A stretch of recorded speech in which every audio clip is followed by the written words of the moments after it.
Hello, good morning. Good morning, Philippines. Guys, hapit na gid ang eleksyon. Panahon na gid pod nga magpili na pod ta o kanang kandidato nga kana bang gitawag nila og may paninindigan at may isang salita. Dugay na sige puli-puli o kinsay molingkod sa nasod o kinsay mga tungdanan nilong tinuod. Adunay nagasaad nga napoy gakatuman apan mas daghan gyud ang lisaad nga kutob ra gid nga saad. Mao na nga kita man ang magpili.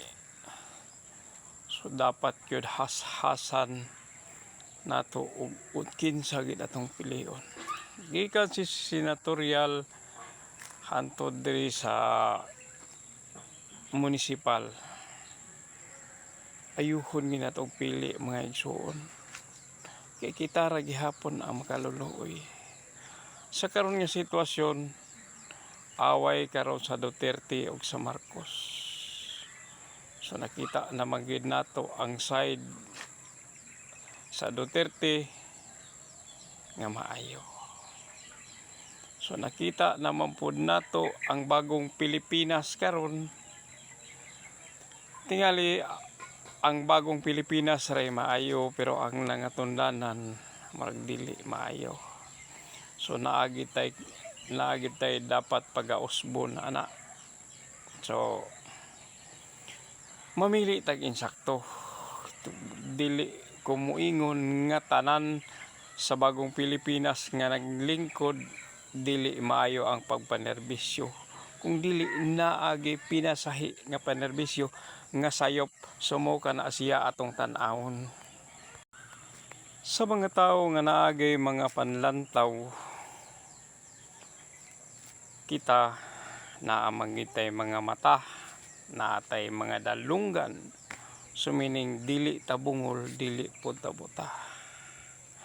Kabalo na kita og kinsa atong kabotaran. Ang dapat lang gyud nato gyud nga alalayan katong mga buta, katong mga bungol, kay kana sila ang kanang mga buta dili na sila makakita ug unsay kaguliyang sa kalibutan, sa kaguliyang sa politika. Ang ila ra ana nga tagaan sila pagkaon, okay na. Ang kanang mga bungol pod dapat po na siya nakita na nila pero dili paghapon nila madungog og unsa gyud mga kuan, unsay mga balikahimtang nato ba. Mao gina siya nga i-remind lang gyud nako nga mamili tag insakto. Dili ka bungol, dili pud ka buta. Barugi ang imong pagkaikaw kay imo nang katungod. Dili na ta sa dapat gyud barugan gyud nato nga bagong Pilipinas na gid unta. Dili kay karon nga galingkod bagong Pilipinas ilang gitawag pero sayop ang paggamit nila sa bagong Pilipinas gikan sa una pila ka generation hantod karon ra gid nahimong bagong Pilipinas pero sayop pa gyud mangita ta og bag-o nga mga tungdanan nga mga tarong og good luck. God bless sa atong pagpili. Good morning and happy Sunday everyone. God bless you all.